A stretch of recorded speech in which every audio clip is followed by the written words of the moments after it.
Going into this movie, I knew basically nothing. I try to stay away from spoilers of movies that I'm actually interested in. I knew it was about food, and I knew that Anya Taylor-Joy was in it, so I knew it was going to be something that was going to be a little wacky and weird. The movie labels itself as a dark comedy horror film, but I wouldn't really say there's anything scary about it in the most basic sense. It's more of a thriller. The story follows our main characters Tyler, played by Nicholas Hoult, and his date Margot, played by Anya Taylor-Joy, as they go on a date to Hawthorne, an exclusive restaurant that is owned and operated by the celebrity chef Julian Slowik, who is played by Ralph Fiennes. Hello, future Viola here. In editing this, I just realized that I completely butchered his name. It is not Ralph Fiennes, it is Ralph Fiennes. Thank you. They are accompanied by multiple other high-status individuals, such as a food critic, a washed-up actor trying to turn producer, a rich elderly couple who turns out to be regulars at the establishment, and a group who works for the man who was an angel investor in the restaurant. The opening music sets up the movie's theme. This is portrayed by the sounds of an orchestra warming up for a performance as the text across the screen reads, "We invite you to experience the menu." Because that's what it is. It's a performance, an experience. The menu is an experience. The following shot and dialogue set up our two characters and explain them almost perfectly in just 2 lines of dialogue. Margot is lighting a cigarette, and in response, Tyler pleads, "Please don't smoke, it'll kill your palate." And in Margot's response, "Then my palate will die happy." This is almost a flawless interaction that describes them as characters. We have Tyler, who comes off as this wannabe food critic. He wants this dining experience to be perfect, while we have Margot, who is just along for the ride and free food. Now, of course, this is no regular fine dining experience. Tyler explains that the cost is $1,250 per head, and it's not just about the food, it's about the process of it. Another action that happens early on that cements Tyler as a total asshole is when they board on the boat to travel to the private island, and he and Margot are served some fancy-looking oysters. As Margot reaches to eat one of the oysters, Tyler, quite literally, slaps her hand away so he can take multiple pictures, while he explains the complexity of the oysters.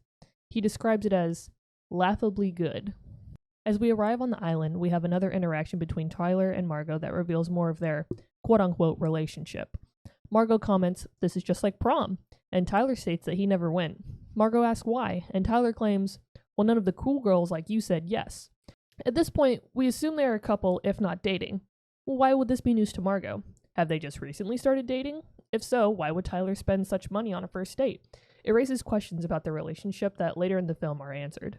Moments later, when Tyler and Margot are checking in with the hostess, she refers to Margot as Miss Westervelt. Tyler, very flustered, explains that Miss Westervelt could not make it, and that He actually doesn't know Margot's last name. Margot interjects, stating that her name is just Margot. At this point, we can only make guesses as to who Miss Westervelt is. Tyler's ex? Maybe it's his mom. We don't know. For now. The hostess, Elsa, takes the esteemed guests on a small tour of the island where she shows them the beach where a fisherman is currently harvesting scallops for that night's dinner, a garden, the smokehouse, and living quarters for the staff. Elsa explains that the staff take their jobs extremely seriously. They are family. Elsa is asked if they ever get burnt out. She says that the chef holds himself to a high standard and that the staff does as well. She also says, "We never burn anything unless by design to, quote-unquote, make delicious." I believe this is a foreshadowing of the final act, but we can talk more about that later. We finally enter the dining room and the kitchen area where the majority of the rest of the film resides. The space is luxurious with a large open kitchen design where guests can see the cooks working and preparing. Large floor-to-ceiling windows span the back wall where you can get a clear view of the ocean. As Tyler is reaching for his phone to take a grotesque amount of pictures once again, Elsa instructs that there are no photos allowed as the chef strongly feels that the beauty in his creation lies in their ephemeral nature. I actually had to look up what eternal means because this line almost went over my head.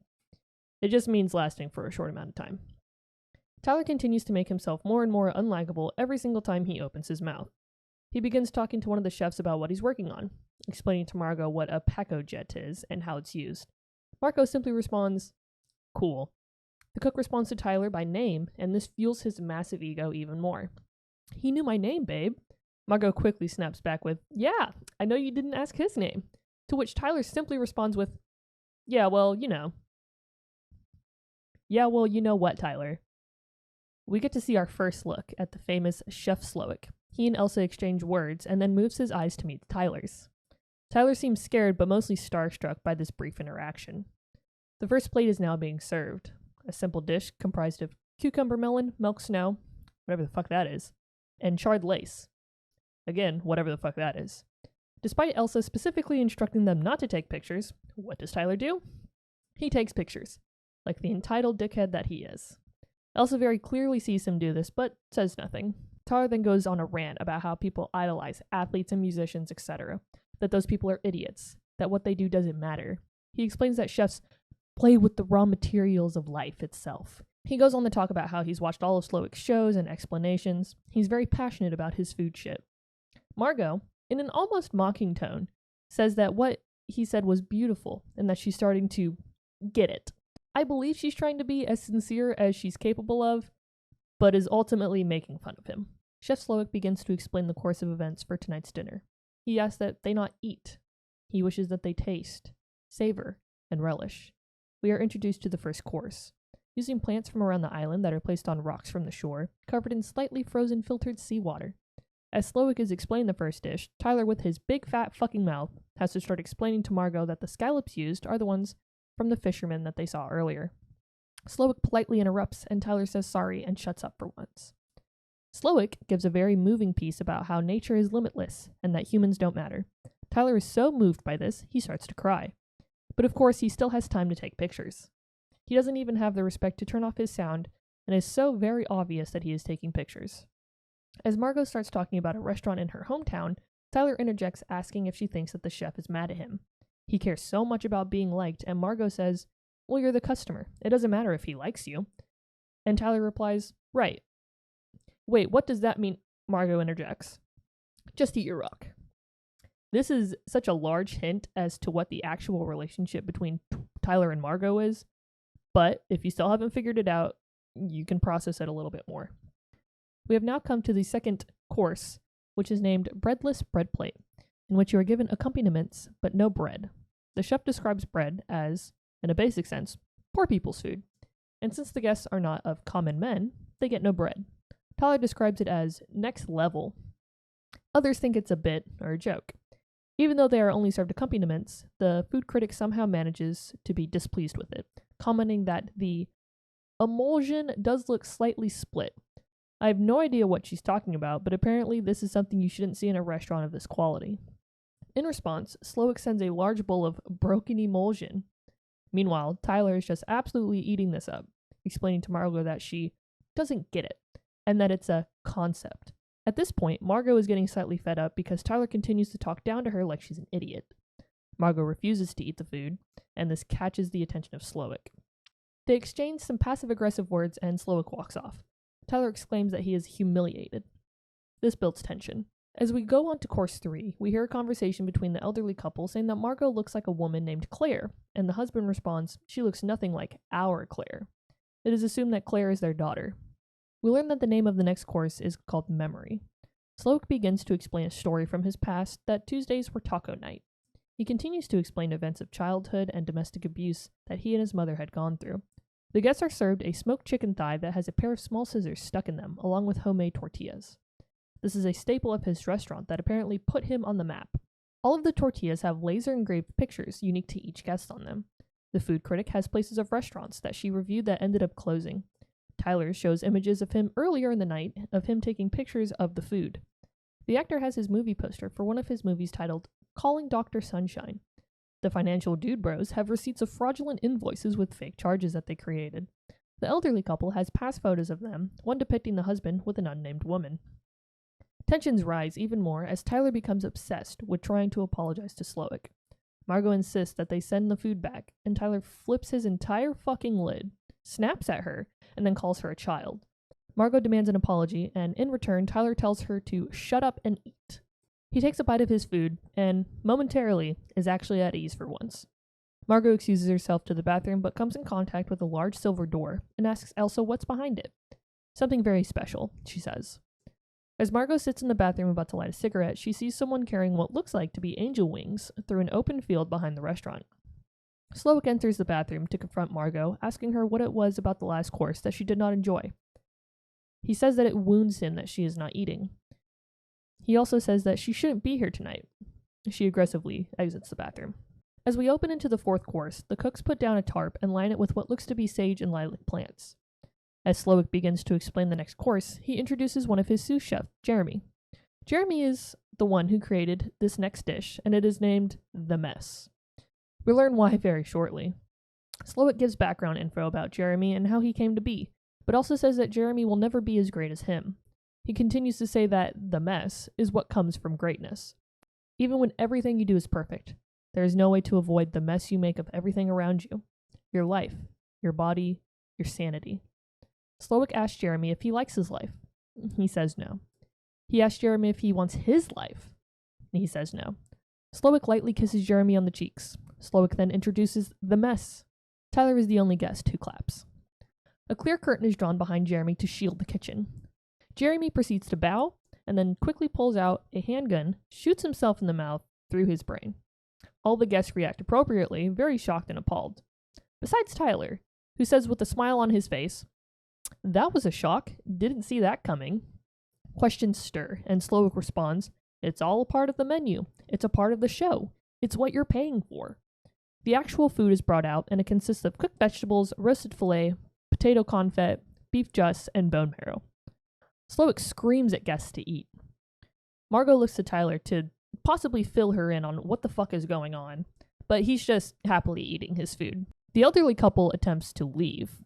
Elsa approaches the elderly husband and asks him to which hand he will handle this. Confused, he doesn't respond, and so they make the decision for him. The guards proceed to cut off the ring finger on his left hand without hesitation. All the while, Tyler is still eating, completely unfazed. Slowik, once again, stated that it is all a part of the menu. Slowik asks Margot to meet him in the kitchen, and Tyler is obviously upset that he isn't allowed to tag along. He asks who she is, stating that the entire evening, the menu, was painstakingly planned, and that she was not a part of this plan. This is where we learn the plan of the menu. Everyone in the restaurant will die tonight, including staff and Margot. Slowik asks her, "Do you want to die with those who give, or with those who take?" He gives her 15 minutes to decide, and Margot makes her way back to the table with Tyler and promptly slaps the fuck out of him. Tyler continues to be unfazed and is more upset that Margot got invited to be in the kitchen, and he did not. Hot tea is served as a palate cleanser between the next meals. Slowik asks if anyone has any questions about him or of Hawthorne. Tyler asks if there is bergamot in the tea, to which Slowik looks increasingly annoyed and says, "Yes, it is." Slowik explains to the guests to think of themselves as ingredients. He explains to each guest why they are there tonight.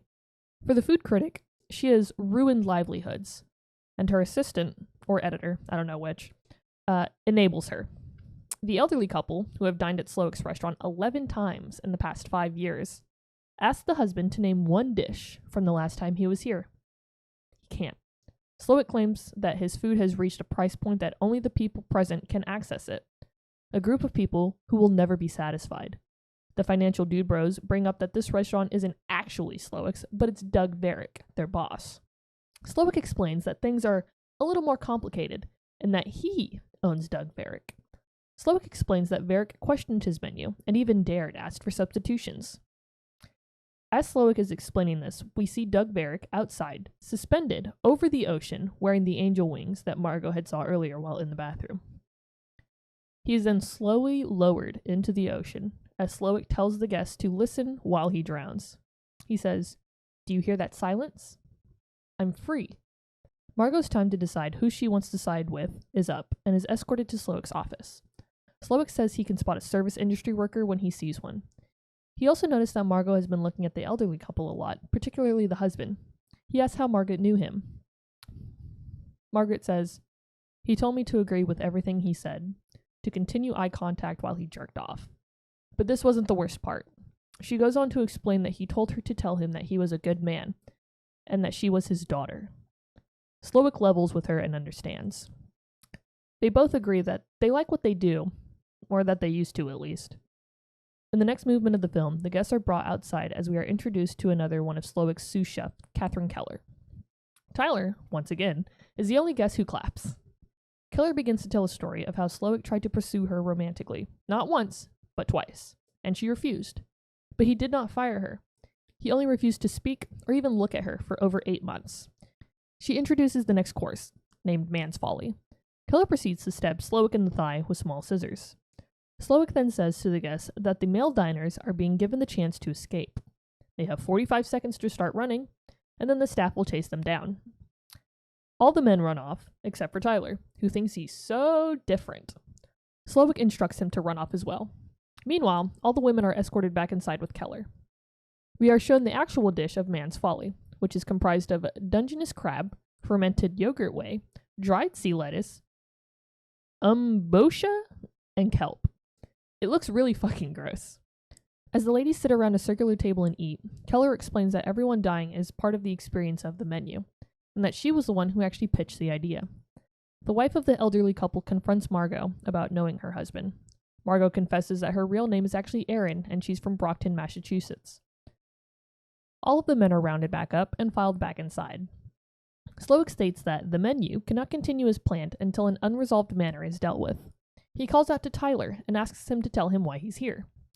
Tyler states that he wanted to experience Slowick's food. Slowick, continuing to pressure him, asks Tyler what he was told ahead of time: that everyone would die. Tyler's original date was actually his ex-girlfriend, but due to Slowick not allowing seatings for one, Tyler hired Margot to bring as his date to her death. If you remember earlier, back to when Margot had said, "You're the customer. It doesn't matter if he likes you." Tyler is not only a customer for Slowick, but also for Margot, and she definitely does not like him. He hired her knowing that she would die. This sends Margot into a rage and attacks Tyler, but is swiftly reseated by the guards. Slowick continues to talk with Tyler, saying that he knows a lot about food, and that he's not like the others. Slowick is impressed. He invites Tyler to enter the kitchen and even gives him his own chef's jacket. Tyler is ecstatic. Slowick instructs him to cook, and Tyler is slightly taken aback. Cook? Tyler doesn't know if he can cook here. Slowick insists. The entire restaurant is watching Tyler.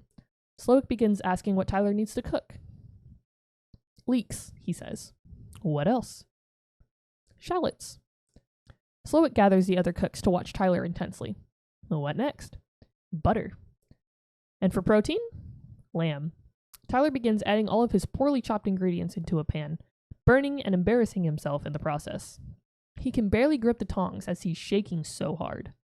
Tyler finishes his meal, and Slowick gives it a taste. Slowick says, "It's quite bad." We then get an overhead view of the meal with the description: Tyler's bullshit, undercooked lamb, inedible shallot leek butter sauce, utter lack of cohesion. Slowick explains that Tyler is the reason that the mystery has been drained from our art. He brings Tyler in close and whispers something in his ear. Tyler simply responds, "Yes, chef," takes off his coat, and walks behind the kitchen. Slowick says to Margot that she is now free. Slowick then asks Margot to retrieve a barrel from the smokehouse. As Margot leaves to retrieve the barrel, she finds Tyler has hung himself. While Margot goes on her adventure, Slowick talks with the other guests. The wash-up actor proclaims that what he is doing is not fair. Slowick explains that he saw the film, Calling Dr. Sunshine, and that he did not enjoy it. The actor asks about his assistant that was his +1. Slowick asks what college she went to. She says Brown. Student loans? Asks Slowick. She says no. In response, Slowick says, "I'm sorry, you're dying."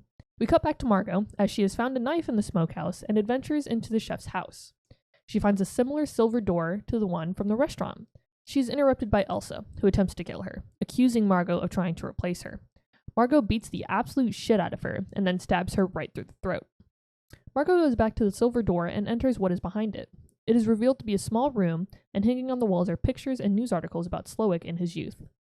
One picture, in particular, catches Margot's eye. It is one of Slowick when he is very young. He is holding a spatula with a burger patty on it. The engraving reads, "Hamburger Howie's Employee of the Month, August, 1987, Julian Slowick."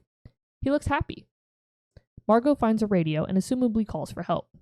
We quickly cut back to the guests at the restaurant where Slowick and the others are singing happy birthday to one of the finance dudes. His coworkers said that it seemed funnier about 3 hours ago to tell them that it was his birthday. Margot returns with the barrel and returns to her seat.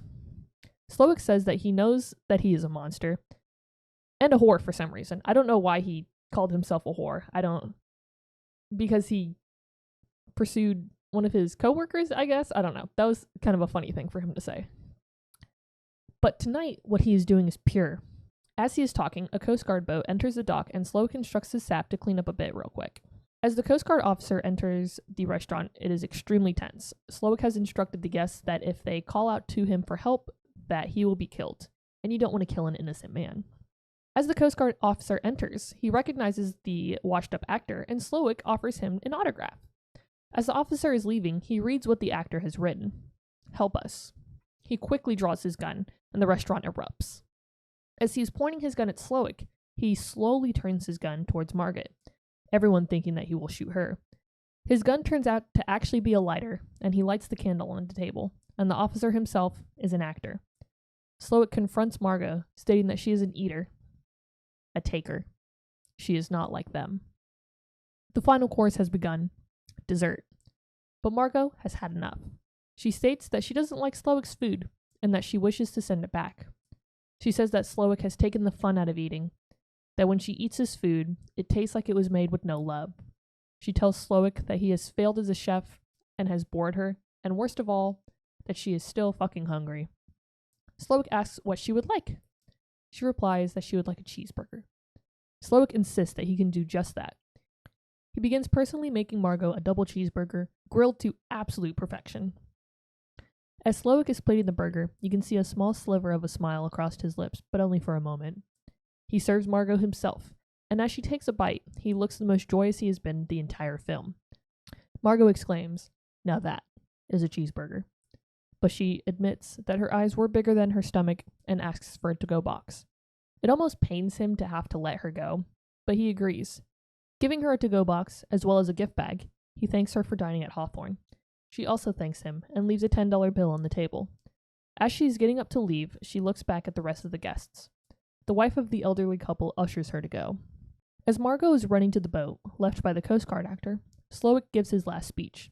He says that they, the guests, represent the ruin of his art and of his life. The menu is his masterpiece that they are all a part of. As he is talking, the cooks spread graham cracker crumbs and liquid ingredients across the floor and tables, as well as give the guests a top made of marshmallows, as well as a little chocolate cap. He describes the s'more as the most offensive assault on the human palate ever contrived. He continues to say that what makes this dish is the fire, that they must embrace the flame. Slowik proceeds to grab hot coal with his bare hands as he walks to the middle of the dining area. He drops the coal and is engulfed in flames. Just as Elsa had said in the beginning, we never burn anything, unless by design, to make delicious. The barrel that Margot had retrieved sits atop a work table in the kitchen and is also engulfed in flames. As Margot is driving away in the boat, the restaurant bursts into flames. We get a text overlay that reads, "S'more, marshmallow, chocolate, graham cracker, customers, staff, restaurant." Margot eats more of her burger while watching the restaurant go up in flames.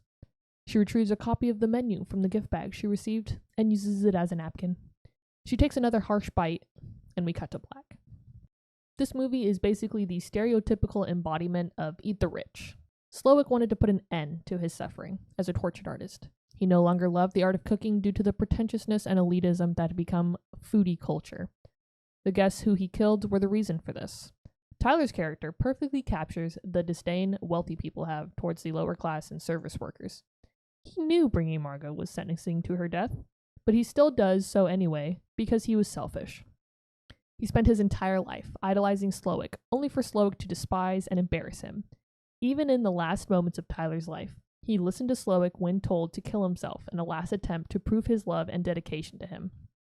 As for Margot and Slowik, they are extremely alike. They are both burdened by the wealthy, but also profiting off of them at the same time. They sacrifice their life to the service industry. They understand each other from a service worker point of view. It is theorized that Margot actually dies as well at the end of the film, that the burger she is eating is poisoned or is using expired meat.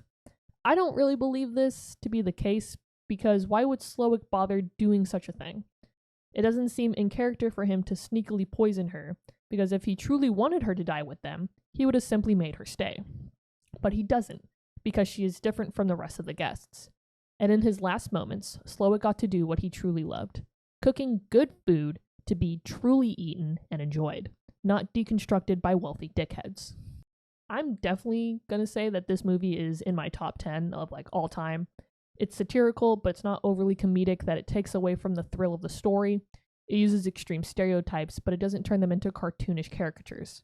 The message is clear, but it doesn't perfectly spell it out so the audience can make connections themselves. Personally speaking, there are things that I didn't catch in my first viewing that I actually noticed the second time watching. This is definitely a film I would recommend to other people to see their reaction. If you enjoyed this video, please be sure to leave a like and even subscribe if you would like to see more. If you'd like to see something specific, leave a comment. I'm always looking to expand my content and my channel. Thank you for watching.